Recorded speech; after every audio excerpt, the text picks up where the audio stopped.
My name is Harry Fowler. I am Alorica's Chief Digital Officer, and I'm joined here today with one of our esteemed solution architects and global wizard, Mike Bartley, as well as our incredible Genesys partner. And for their own introductions, I'm going to turn it over to Jeff Wise from Genesys to introduce himself. And I'll be right Thanks, back. Harry, and it's a pleasure to be here today. Thanks for this great opportunity. I'm VP in our product management team, and I get the privilege to work with great BPO partners like Alorica and helping build and develop our platform for this rapidly growing market. So I'm going to hand over to Matthew to introduce himself. Perfect. Thank you, Harry. Thank you, Jeff. And good day, everyone. My name is Matthew Saskin. I'm a vice president in the Genesys Experience Transformation business. My team specifically is responsible for helping bring some of our new capabilities, specifically around AI, out to market, out to our customers and partners. So look forward to the conversation today. And I'm going to hand it over to Mike quickly from Alorica. Thanks, Matthew. Mike Bartley. I'm a solution architect at Alorica. My role in the company is to bring innovation and to do a consultative approach with our clients to figure out how we could better bring good CX and AI capabilities to their platforms. I'm going to turn it back over to Harry to introduce Alorica IQ. Awesome. Thank you, sir. So just to take a quick 30-second, maybe 45-second top level about what Alorica and Alorica IQ is. So Alorica IQ is the organization within the Alorica umbrella that focuses on our clients' digital transformation and its journey maps. So we want to make sure that we empower our clients to help them along their transformation journey. But more importantly, one of the things that we really set the bar on is being and setting ourselves different apart in the industry is we're not afraid to do a few things differently. So one of the things you'll hear throughout today is how we utilize Genesys and its advanced capabilities like AI to actually reduce your total cost of ownership with a partner like Alorica. So we're not afraid to cannibalize and say, hey, you know what? Maybe you don't need as many people up in the front end. Or maybe we need to be able to upskill people and move them over here. So we're not afraid to do things a little bit off the standard. And in doing so, outside our Alorica IQ practice, we have a few different pillars. And today we're going to look at the Alorica Engage and Alorica AI, how we utilize CCaaS, how we utilize Genesys, and how we utilize the extenuating enhancements that Genesys brings to our business practices to be able to have us enable the transformation journey. So that's a little bit about Alorica IQ, what we do inside Alorica, and how we focus on our clients in that go-to-market strategy with our partner Genesys. And I'm going to turn it over to Jeff to give you a high-level overview of Genesys and how they're global market leaders in their platform. Thanks, Harry. So look, Genesys has been around for more than 30 years, and there's been a lot of buzz around the industry around generative AI. But Genesys has actually been doing this quite a long time, actually for over 10 years now. We've been building AI capabilities in all sorts of parts of the platform around voice bots and digital bots and predictive routing, and the list goes on. So we're really excited that the industry has really seen the value and the power of AI, and our platform is an AI-powered orchestration platform.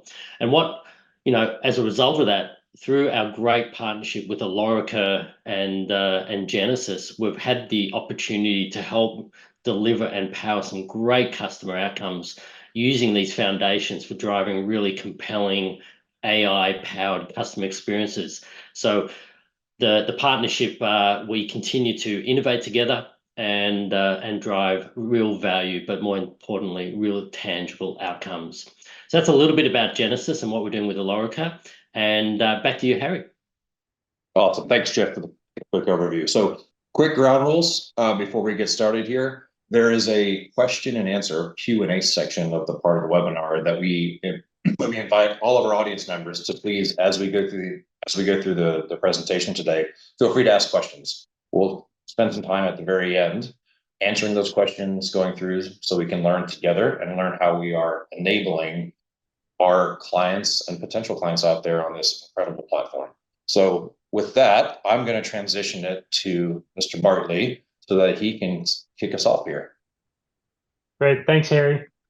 I want to start off by asking you, Matthew, about your experience with Genesys and how you think AI is helping industries advance their CX as well as their technical landscapes. Yeah, absolutely. I mean, at its core, AI is really helping companies kind of deliver empathetic, highly personalized experiences to their end customers. And we do this with making sure there's full visibility into the end-to-end customer experience, making sure there's visibility into end customers' intents and that overall journey, and empowering agents with the tools necessary to help deliver vastly improved experiences. And sort of at its core, the Genesys platform is focused on delivering AI without a significant amount of complexity, right? These are native built-in capabilities that are infused across the platform. Things work out of the box. They don't require a ton of complex training. They don't require a ton of specialized skill sets. And as Jeff referenced earlier, the goal of all of this is to help customers really achieve meaningful business value, tangible outcomes on day one, rapidly after deploying the platform. So, I'd ask you in return, what has your experience been around places that AI is impacting contact centers the most? Yeah, it's a really good viewpoint about the native capability and how everything's joined together. And that's one of the things that we're seeing with AI and how it's impacting our contact centers is from an end to end. It's changing the upfront CX architecture as well as the overall experience with what you're doing with virtual agents and conversational AI. And then from there too, we're also seeing a customer expectation that's changed. So they want, the simplicity of a contact. They want it to be easy. They want, the agent to understand who they are. From a simple view of, I want to tell you as little as possible for you to understand who I am. And AI is really helping us do that. AI is also, pulling from things like our knowledge base and giving us value insight from analytics and from a quality management perspective. Perfect. And how do you see all of those things impact the actual customer service that's being delivered by the contact center? It's all about the ecosystem, right? And how everything you can create a unique end-to-end consistent experience from both the customer perspective and the agent perspective. And it's all about like I was saying, the amount of information that's given. So we want to be able to go into CRMs, any system of record, and be able to present to the agent the most unique view of the customer and the business. And part of that, I'd like to get your viewpoint on how you think, from your perspective with Genesys, how AI is impacting the contact center and how your customers feel about it. Sure. So a framing I like to think of is, at the end of the day, contact centers really are focused on one or more of three things, right? They're either there to help drive top line growth and drive revenue, drive operational efficiency and profitability improvements, and improving customer sat or NPS or customer experience, whatever you choose to measure. And obviously, none of those are mutually exclusive. So when we see how customers use AI, it's really an assistive tool across all of these. So as an example, we see customers who are using tools like predictive engagement and predictive routing to understand where a customer is on their journey, or the right set of agents to route a contact to drive revenue improvements. We see customers using tools like Agent Assist and knowledge bots to help drive efficiency, either by increasing the number of contacts that can be serviced fully automated, or providing better context and history and guidance to agents to just make them faster at their job. And we see generally customer sat or NPS improvements by delivering just overall improved experiences, right? All of these things join together to provide a better end-to-end experience for customers. When we look at our customers, they really sit across an entire spectrum. So we have many customers who are still very, very early in the process. Maybe they're just starting to adopt some level of voice or digital self-service. And on the other end of the spectrum, we have a number of customers that are sort of really fully evolved when it comes to using AI. And they're ones who are looking, at potentially scaling down the number of agents they have, or reallocating those agents for different customer-facing activities. as they improve levels of self-service and deploy more AI capabilities that let customers get resolution without having to speak to agents. Yeah, that's a great view into the contact center today. And we definitely have the same vision with our customers and understanding. And it's a lot of them are trying to modernize. Why not do too much at one time? Right. So I have this kind of thing, a motto I like to live by. Right. It's build for today but buy for tomorrow. Right. So don't go to just a UC platform. Just because you're not doing digital today. Plan for the digital tomorrow and the AI capabilities you're trying to do to build a full transformation for your company to make it a better overall solution for everybody. Yeah, that makes perfect sense. You hit on one point when we talked about a little bit earlier about virtual agents. How do you feel that AI powered bots and conversational AI has helped driving cost efficiencies within the contact center? Yeah, absolutely. So there's a few different dynamics at play there. Hopefully, maybe it goes without saying, but I'll say it anyway, right? The price point of using AI solutions, just what it costs to service a contact via AI, whether that's digital or voice or some combination across a journey, is significantly lower than the cost of handling contacts via live agents. And that's why, right, as I mentioned, some of our customers that are in that sort of end of the spectrum from evolution are at a point where they're reallocating agents for other customer-facing activities and just realizing a dramatically lower cost to serve by improving automation. The sort of second order effect of that is reductions in average handle time, right? If obviously, if we're fully serving a customer in an automated fashion, that's never hitting an agent. But even those interactions that do hit the agents are provided with more context along the way. So an agent's able to get that customer to resolution faster. We've got tools that can exist at the agent level to help provide them guidance to expedite that resolution. And then finally, we can use tools to help route more intelligently so that when that interaction makes its way to an agent, it's the agent who's best qualified to help that customer and get them to resolution, whether that's getting them to faster resolution, driving revenue improvements, those sorts of things. Additionally, right, we see some other effects, right? Bots can be used within self-service or routing to help customer retention. Not really an efficiency play, more about driving that top-line revenue growth, but it all starts to come together. So, Mike, you mentioned earlier being able to pass agents information captured from the conversational AI flows. What are you doing to help your customers service their customers better? Yeah, one of the biggest things is being able to create that next best action for the agents, and we could do that through Agent Assist, but that's tied to a knowledge base, right? Your knowledge base has got to be solid. You've got to build it for not just what the best resolution or next step is, but how to effectively go from this customer has said. They want to cancel their membership for something, but they want to do it because it's too expensive. Well, you should automatically know because your agent assists that you want to do.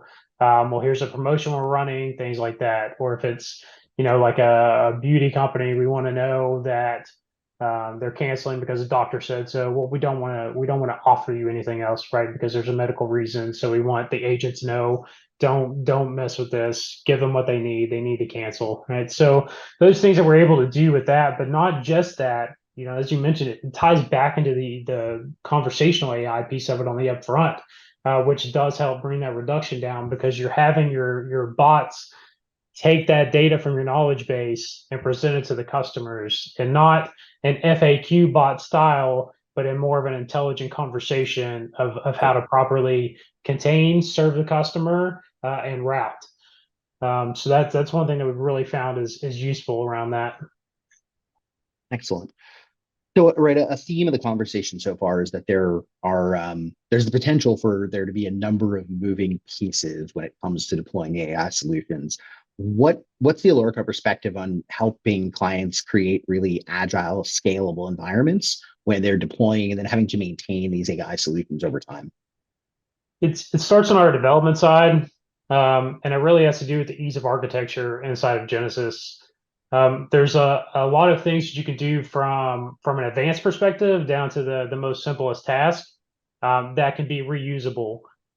So we can do anything from taking the native bots and stringing them together using variables, which allows you to make specific interaction pieces that all blend together.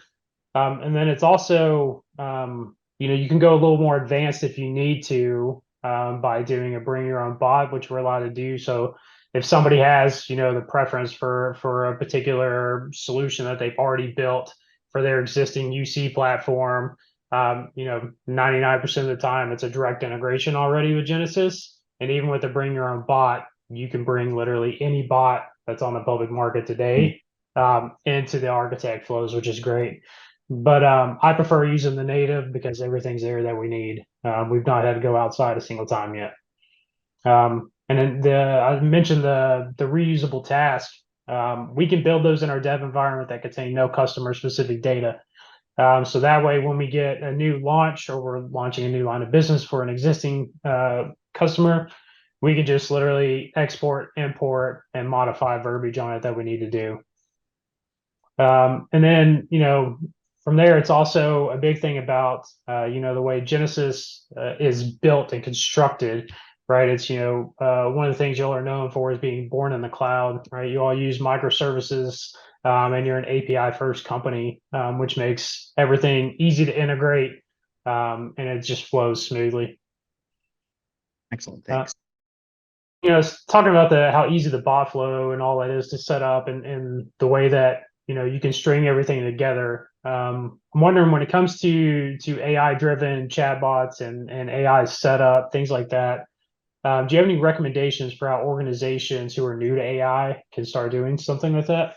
Yeah, absolutely. So I'll preface this to sort of echo a point you made, which is right, the AI components are native to the platform, and the goal as we've built these capabilities is that they can be easily and rapidly deployed without I won't say without a ton of planning. Planning is necessary, and we'll talk about that, but without a ton of in-depth training. So when it comes time to actually deploying these capabilities, whether we're talking about AI-driven voice or chatbots, or really any other pieces of the AI universe that can help orchestrate experiences, really starting with the end in mind, right? So what are the use cases that an organization is trying to solve for? For example, right, the things that may be necessary for a customer service or support use case and the outcomes you're working towards are going to be very different than if it's something that is more sales oriented.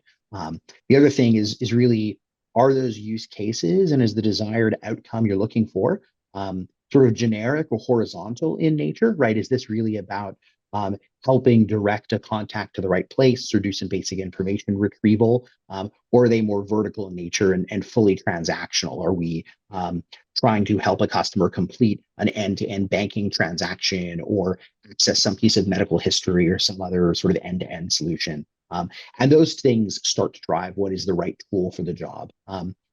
The next piece is really about understanding that end-to-end customer journey. So when we know what it is we're trying to accomplish, the outcome we're trying to work a customer towards, we can really think comprehensively about how that customer exists when they interact with the organization, from their first touch point in the door all the way through the resolution of whatever their issue happens to be. And it's for that reason, right, we'd also encourage people to think kind of outside the box of just chatbots or just voice bots, because there are so many other AI assisted tools to help manage that customer journey. So as an example, if we're talking about a support oriented use case, the journey may begin on the web where a customer accesses knowledge portal to get access to knowledge and try and resolve an issue on their own, right? Looking up how to change a setting on the device they just purchased.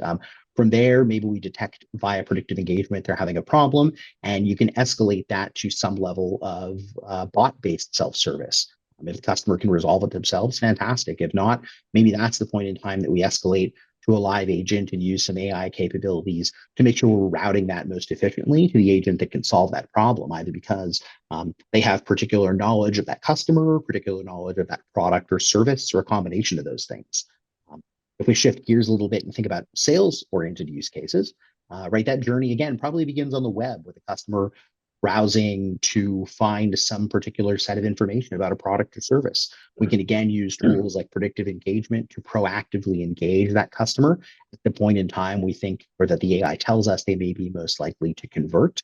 And once we do that, we can again follow some of those same patterns and either automate a transaction where it makes sense, or direct that customer with AI-based routing to the agent who maybe is the most likely to be able to close that sale, or the agent that's most likely able to retain that customer if they're perhaps in a sort of problem state with their account. So again, right, the starting point is really understanding what is the endpoint you're getting towards, what are the different steps along the customer journey, and the different places that AI can be used to intervene and improve that customer experience and drive towards an outcome. So it's right, it's more than just chatbots or voice bots, but this comprehensive journey that can be orchestrated along the way.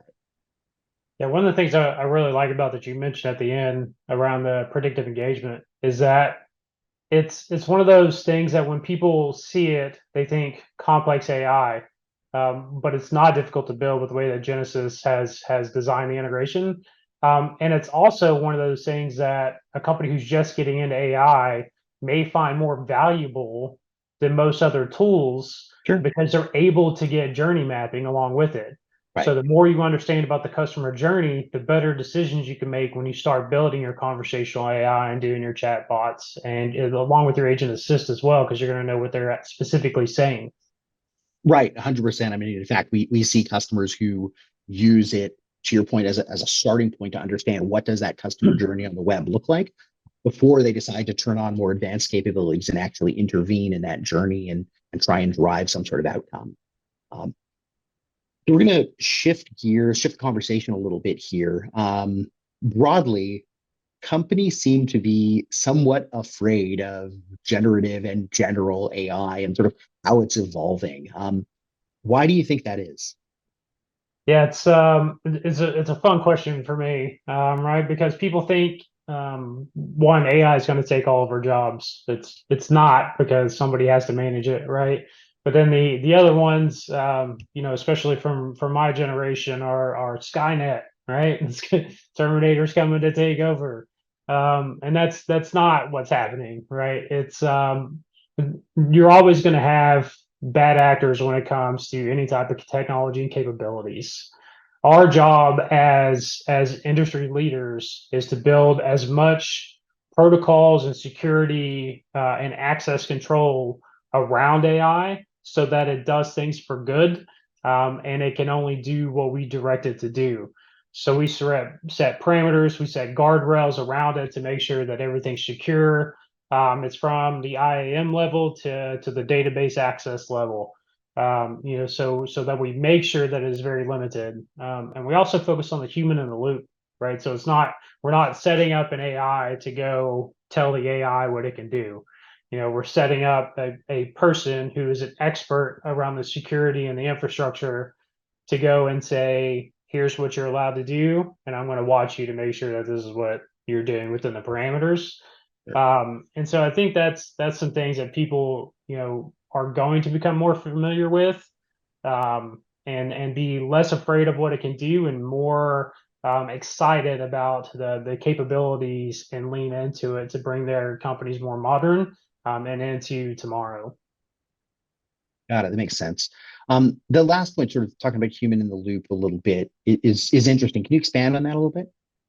Sure. So it's, like I said, AI should only manage itself from like a machine learning perspective, right? You want it to get smarter, but you only want it to get smarter on what you're giving it to do. Sure. And you also can't just send like having speech analytics and things like that's great, and it's awesome from an automotive perspective and what AI can do with it. But you have to have an operational lens and view of what that data truly means to make impactful changes in your environment to better the experience for both the customer and the agents. And one thing I really like about Genesys is the capabilities around creating like outcomes and milestones to track the success of like bot interactions and the components, how they're functioning, as well as to create that next action. An example being if this bot action has a 30% success rate of containment. Well, that's great, right? 30% containment, everybody should be excited about that. But can we drive that more? Or if we can't drive it more, can we make the interaction better? And you can only do that with having that human in the loop actually looking and managing the data that's coming from the bots and going to the bots. So that's a really big important thing for us. And kind of thinking about the aspect of the human agent versus the AI. What is Genesys' perspective on helping customers manage that? Yeah, so I think you hit on a piece of it, which is really about providing that operational data and lens to look through, and making sure that there are tools on platform to help support managing those human agents and AI. So, when we think about human agents, obviously the tools to manage the human agents have been around really as long as contact centers have, right? So with the web suite, we've got the ability to do recording and quality management and analytics and scheduling and gamification and all those other bits and pieces. And that, we've got some significant advanced capabilities there. But I think, or at least I hope, if you've been involved in contact centers, you've seen the evolution of workforce engagement over the past 20 plus years. AI, however, brings up sort of a whole new set of challenges. So, when we look at things like bots, obviously there's some of the performance indicators that you mentioned, as well as tools like Intent Miner on the platform that allow a business administrator to go in and start to understand what are the different types of customer intents that are hitting bots on digital and voice channels. And that gives you a few things, right? Once you understand the types of questions people are asking, gives you an understanding of how to best tune the bot, how to potentially expand the set of use cases that bot is solving for. If you start to see customers asking a lot of questions about perhaps a new product that was just launched or some sort of issue that a service is having at that point in time. When we look at our use of knowledge and pervasive knowledge across the platform, we have tools in Knowledge Optimizer to make sure those business admins understand how an organization's knowledge base is being used and where gaps in that knowledge may be. And since knowledge is pervasive across the platform, it powers Knowledge Portal on the web. It can be used in voice and digital bots. It powers Agent Assist, providing real-time guidance to agents across digital and voice interactions. Being able to optimize that content is important because it provides that single source of truth across both tools that agents use, as well as tools that the AI uses to automatically service customers. And what we'll see over time as the product continues to evolve is some co-pilot-like capabilities that are there to help improve the agent experience, and as well to allow bots to interact in a way that is much more agent-like. Beyond that, I think you mentioned Architect earlier, right? That is a sort of single tool to help customers build those end-to-end experiences, is fairly critical to manage the AI. So, right, Architect can be used to build across voice and digital bots for self-service use cases, can be used to build the AI-powered routing that directs contacts to agents, all in one common place, while respecting some of the unique differences of channels, right? Because clearly there's going to be a difference in email interactions versus web messenger versus WhatsApp or SMS, and the list really goes on. So Architect is this powerful tool to help orchestrate those end-to-end experiences, while also, again, respecting sort of the unique aspects of the different channels and services involved.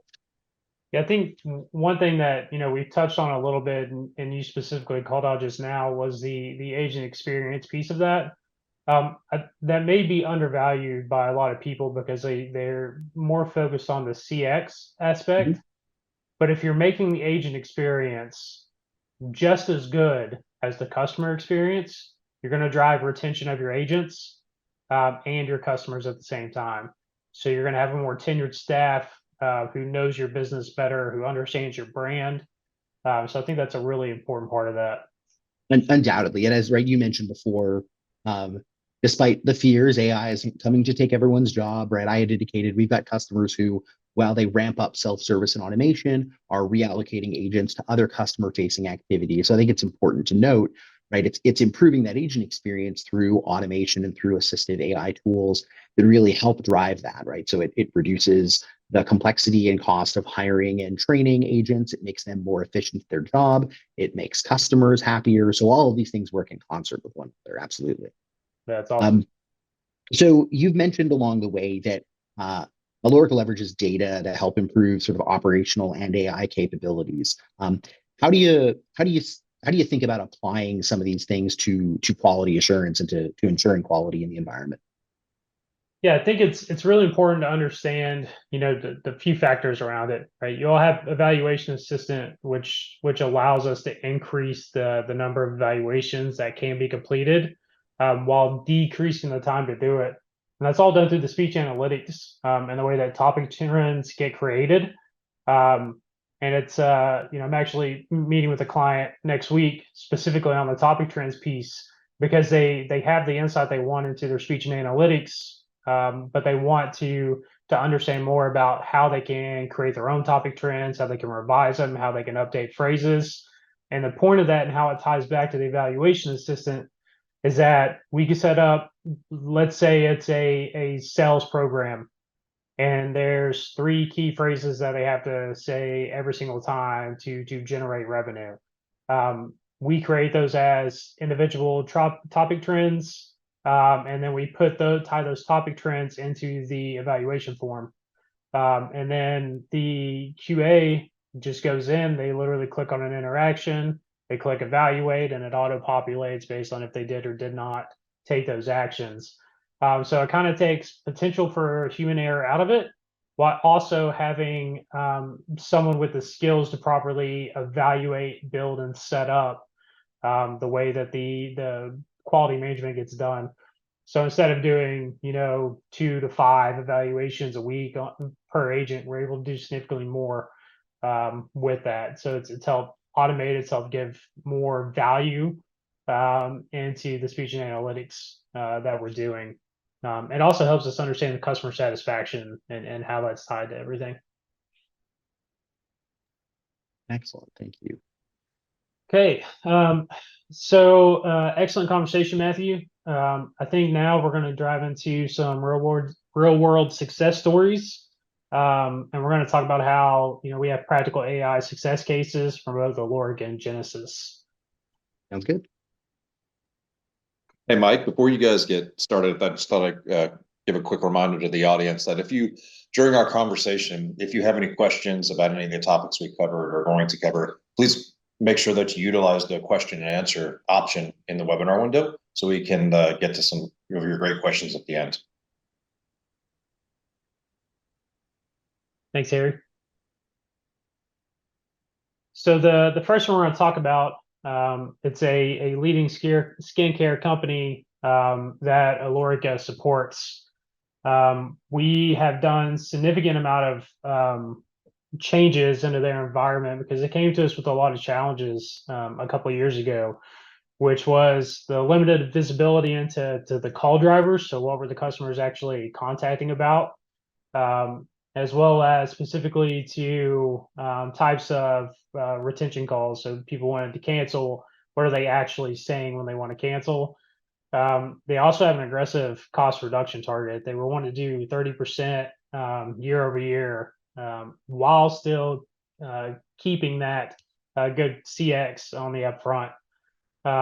And they were very multi-channeled. Nothing was together. Email was on its own, chat was on its own, voice was on its own, and there was no view into that data as a joint view from analytics. So something that we did was we deployed speech analytics, specifically focused a lot on topic trends around the cancellation and what was being said specifically.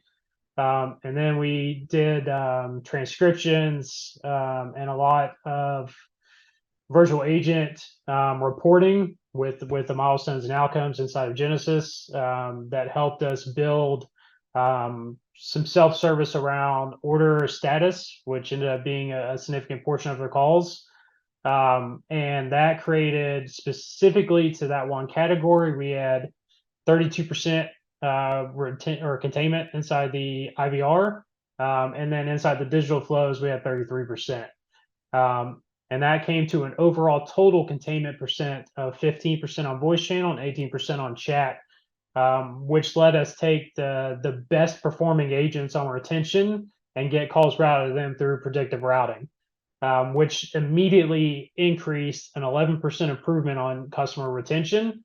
And since this release on Genesys, we have now taken our retention goal up an additional 10% because our agents are performing so well in that category and saving that customer, and also bringing the better CX for the customer and driving retention and revenue up for the company.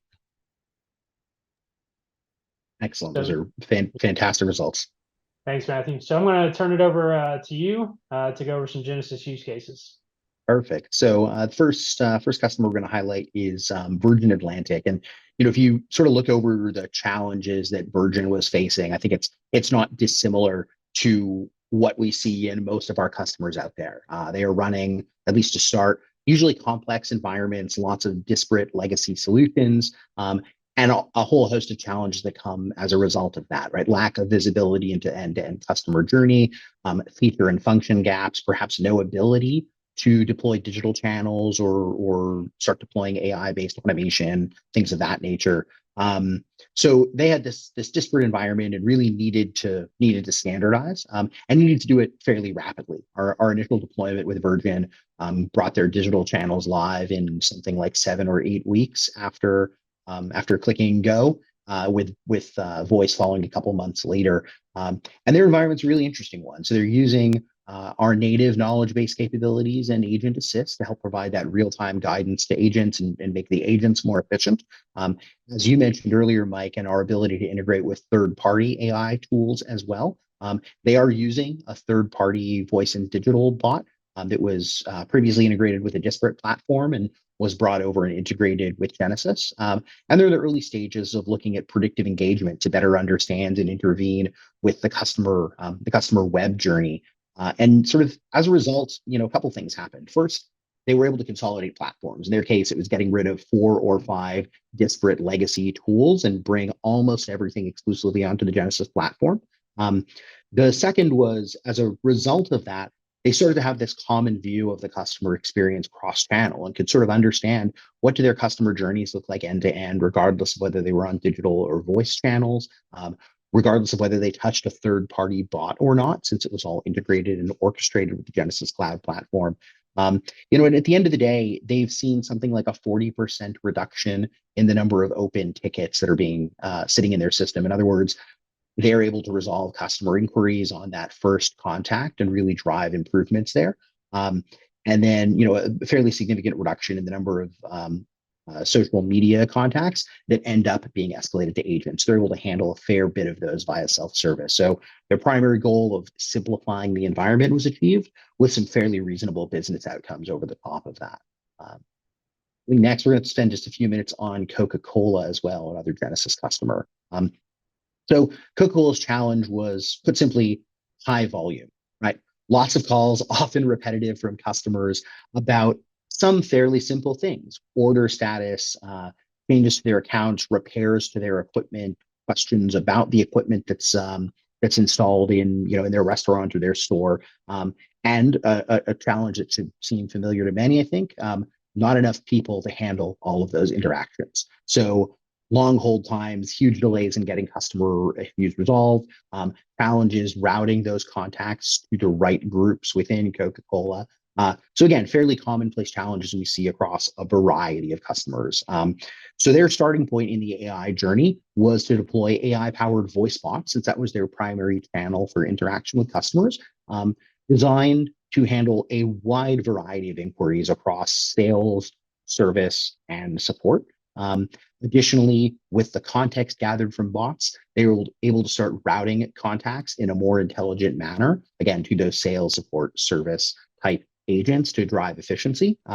And they saw some pretty meaningful results very quickly, right? So significant improvements in the rate of self-service and the number of contacts that can be solved automatically by customers without having to speak to an agent. So you can see there, right, fairly meaningful reductions in cumulative AHT, which results in their case, in the need to not hire more agents to improve customer service. Also, a fairly significant improvement in the transfer rate once contacts were transferred. So in the case that you can't solve it via self-service, they were sure that they could hit the right agent the first time around, which drives meaningful improvements to customer satisfaction. So I think we'd all agree, once you call into a contact center and get to an agent, there's almost nothing worse than having to be transferred to another agent to get your issue resolved. So some really great outcomes across the board from Coca-Cola. And again, deploying that voice bot was really kind of the first step on their path towards AI. They've got a fairly significant roadmap that'll follow on the back of that. Yeah, that's awesome. That reduction just in efficiencies is amazing to me. Yep. And on the last one with the Virgin Airlines, I actually sat in the keynote with Richard Bronson and Tony Bates, and it's a real meaningful story, and it was really good to hear. Yeah, no, yeah, Matt and Mike, thank you guys for not only for sharing part of our journeys together with different customers and best practices, but these specific use cases. And Mike, I have to tell you that I think we went to the Genesys conference this year in Denver, and Richard Branson was the keynote. And as all platforms aside, he was a fantastic keynote speaker, very inspirational, but also quite the comedian. So it was a great. I thought it was a great keynote, and many thanks again to Genesys for not only putting the conference on, but also having some great talent there. So we've got some questions in the Q&A, and I'd like to kind of take our conversation a little bit, put on pause here for a second. And we've got got a really good question from the audience that I'd like to ask for our panelists. And it's a great question around timing. So the attendee asks, when is a good time to embark on this journey, and what are some of the preparatory work that is needed before engaging a partner like Alorica and a provider like Genesys? So, Mike, I might turn it over to you first, because this is kind of what you do every day as we talk with our current clients and prospective clients around what does a journey look like on a CCaaS platform when we partner with Genesys. And then, excuse me, Matt and Jeff, maybe some best practices as customers think about their digital transformation strategies, how they want to enact their journeys and enable their customers, not only through self-service, but also higher powered options around the clock. So Mike, I'm going to turn it to you for the first answer. Yeah, it's the short answer is it's always a good time, right? So you always want to be looking at any transformation or efficiencies or initiatives to help drive, the better experience, but to make sure that your brand is being represented correctly and in the way that was in line with your vision and your North Star. Right. So when engaging with Alorica, as we partner with Genesys on things like these, myself and the team that I'm on, which is the Alorica IQ team, we have experts in every area of contact center. And we also have those who are over design and kind of holistic view of your business. And we, at any point in time, we're happy to get on and take do a whiteboard session, take a consultative approach, and look at your business from end to end to try to figure out, what are you doing today? Where are you trying to get to? What does that vision look like? And what does it take to get there? As well as, what's the phased approach that's not going to cause an interruption to your service and is going to provide the best experience? Yeah, thanks, Mike. I might add to that as well. When we think about these types of transformation stories, it's also a lot of people think contact center, they think voice first. And really one of the points that we see more often is you can dip your toe in the water and go digital first and go on a digital first journey to look at really that digital transformation as part of either moving to the cloud, looking at creating these efficiencies and automations within your contact center and overall customer experience. So you can start anywhere, and a lot of people think it's voice first. No, it can be digital, or it can be a hybrid and a mixture of all those. So I just wanted to bring that into the conversation as well. Yeah, that's Awesome, Jeff. Yeah, it's a really good point, Jeff. I'd like to add on too is, we are in the process of a multi-tier deployment now with a client who specifically wanted only digital because they had their solution today for voice, but this was that comment I made of build for today but buy for tomorrow. Mhm. They bought Genesys with the understanding that they were going to do their SMS today because they didn't have the channel and they wanted it, and then they're going to migrate voice over, but they wanted to make sure they took the time to create the experience that they wanted. So it was an immediate start to digital and then back to voice. Awesome. Thank you, guys. I think that's a great answer. We've got a few other questions coming in here. I see some people typing. So in the interim, I've actually comment from me, as I've had the really great honor of going around and visiting some of our clients, our joint clients, as well as some prospective clients. It's been really fascinating to hear everyone's different approach to how they've taken an enablement view of enabling their customers. And I think, as you all eloquently said, whether it's a single channel, multiple channels that they have, or they want to actually enable channels they don't have today, Genesys has allowed us to take a walk, run, sprint approach to be able to enable one or as many, not only channels, but capabilities that our customers are ready for.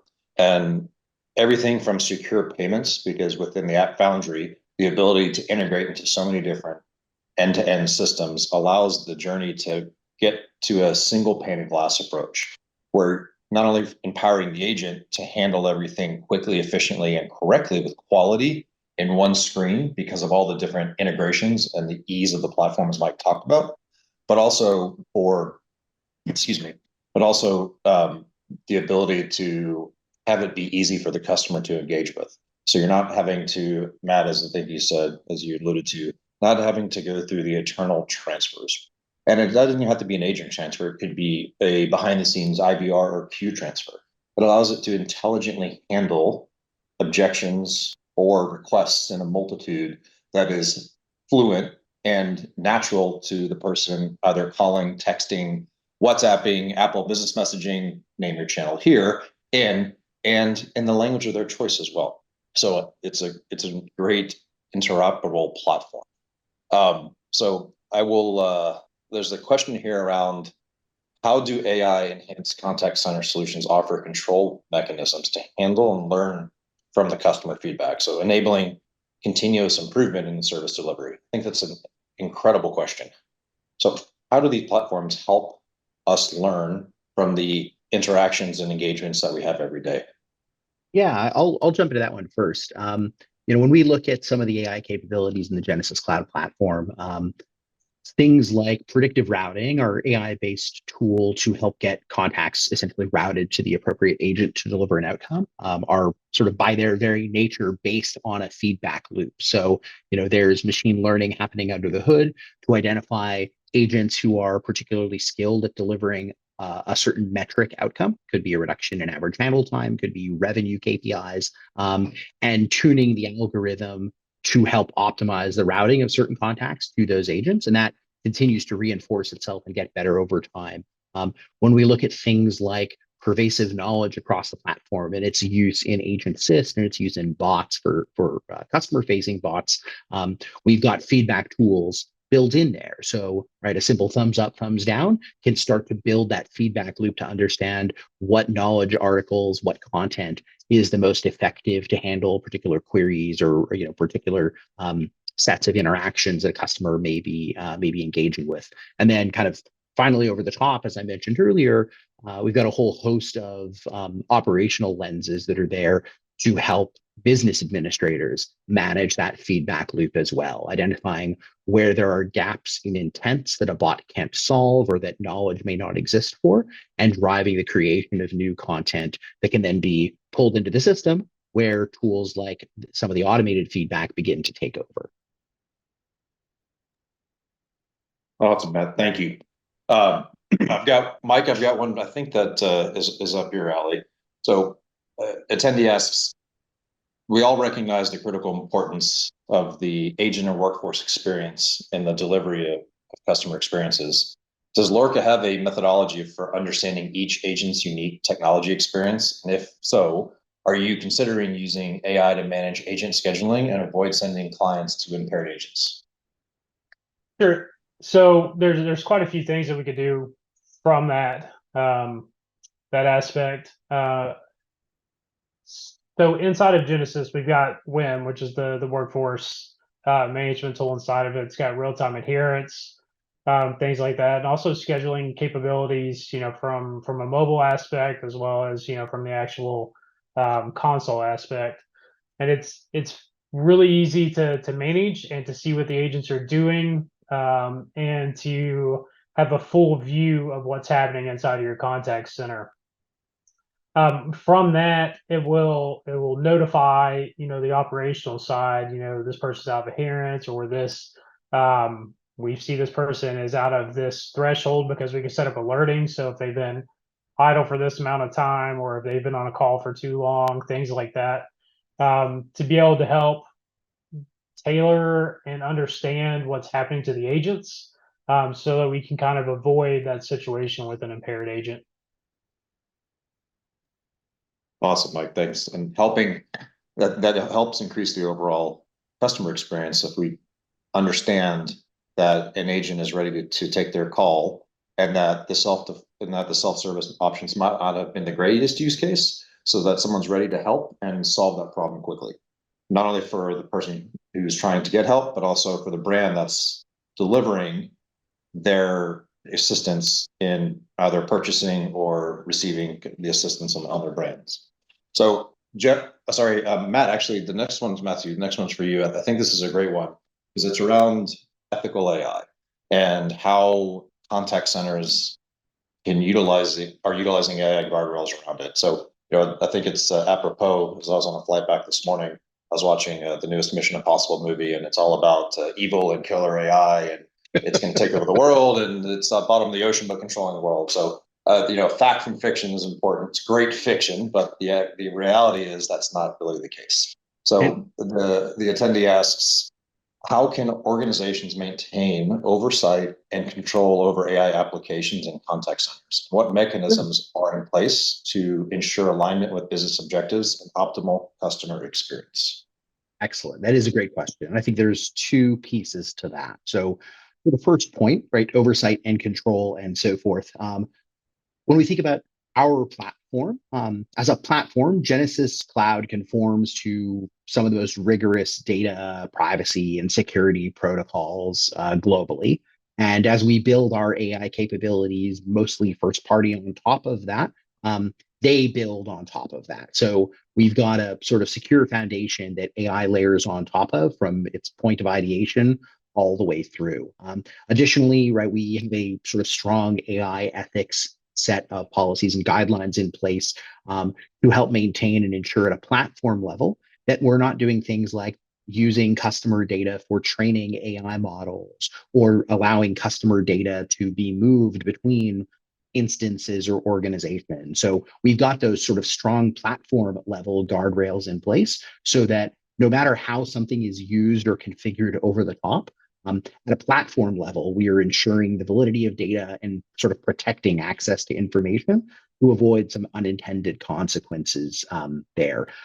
To the second point about sort of how do you operationally manage to make sure business outcomes are achieved, I'd love actually Mike's take on that, because from my perspective, and I used to work at a Genesys partner before coming to Genesys, right? That's really the value or a lot of the value that our partners come and bring to the table, right? When a partner like Alorica is engaging with a customer up front, you're gathering what those desired outcomes are and helping to build and manage the platform with those outcomes in mind so that scope doesn't change and unintended things don't happen. But I'll turn that over to Mike because I'd love your perspective there.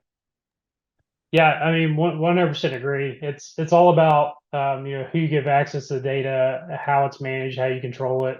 But it's super important. I love the fact that the platform itself has that security layer built into it is one of the things I love the most, because we as our company, we take security very seriously and it's always top of mind. But we just like that our partner does the same. Yep. Absolutely. Thanks, guys. I think it's a great question. And security, and it's not just access security, right? People think of usernames and passwords. It's security around data and it's security around the projection of what you want and what you need the message to get across to the person who is receiving the help. So it's not always passwords. So we have time for one more question. And Mike, I'm gonna start with you because I think this is a really imperative one. It talks around investments and return on investment on how, when people think about what platform to choose, how to integrate it into their business, what are they going to get out of it? So the attendee asks, capital investments are increasingly difficult to secure in the current macroeconomic environment. So how should we look at these solutions from an ROI standpoint? Yeah, so it's all about changing your view of what a contact center is today. So a lot of people are still in, the what you call the butts in seats kind of mentality of a contact center, and that's not what you should be looking at. You should be looking at what can we do from a tools and capabilities perspective to drive headcount down to get that expert level of agent support that we were talking about. So your ROI comes in a different forms and fashions. One, it is choosing the right partner that's at the right price point for you and your company. That typically helps when you have the right contact center partner that can help you in that financial journey. But then it's also the other aspect of, if I deploy these capabilities, what do I anticipate the reduction in handle time to be, the reduction in contacts, what's the deflection going to look like, to figure out what the value add is for the AI capabilities. It also helps when you look at it from a holistic perspective of things like doing, like an AI bundle package that, somebody like Genesys has, which is, if you're, the rule of thumb is if you're using more than one AI capability to get the package, because it's going to be much cheaper and give you a better return on that investment. So it's looking at it from the customer experience. What are you going to gain there? What are you going to gain from the self-service? What are you going to get in reduction of headcount? And what is the overall platform going to cost? I'd like to get Jeff's and Matt's perspective on that. Thanks, Mike. What I would probably add, leading with empathy and creating really personalized, relevant, timely experiences is something that we all appreciate as being consumers and customers of many businesses. So, and that all translates to loyalty, and loyalty is proven to have a direct impact on the bottom line. So that is a great way to measure ROI, is driving loyalty with these great personalized, empathetic type experiences. And that's really the ultimate goal, is that customer experience. That's awesome. Awesome. Well, guys, I appreciate your time. I'm going to bring us to a close here, but first, I really want to thank our participants and our panelists, Matthew and Jeff from Genesys. Not only you guys great partners, but you had to endure Mike and myself and our Alorica team with some practices for the webinar, getting the content together. It's a little bit nerve-wracking doing this, but really appreciate you guys have been great sports. But more importantly, this has been a great conversation, and we wanted to take a different approach. We didn't want to do presentations with a bunch of slideware, because I think everyone on the webinar probably has that every day, either in a Teams or Zoom, or insert your quality of choice conference material here.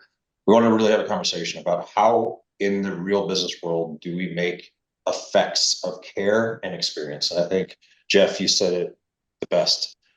The platform that Genesys offers has an ability to have a brand deliver the care and quality and experience that you design. There's so much design engineering, from packaging to product, that goes into brands and their products. We want to make sure that we can continue that experience after the sale or pre-sale, to make sure that the right messaging gets to the right people at the right time with the most efficient manner and the best experience. So with that, I'm going to bring us to a close. Again, our thanks to Genesys, a very huge thanks to Mr. Bartley. Mike, really appreciate you being here and sharing your experiences as you helped Alorica customers through their journey, or continuing their journey through enabling AI and other enhancements on the Genesys platform. So we encourage you all to visit the Alorica IQ site, the Alorica site, and Genesys site to learn more information about the services that we offer and the incredible things that we're doing together with Genesys to enable the contact center experience of the next generation. I hope you all have a wonderful day and a great holiday season. Thank you all very much. Thanks all.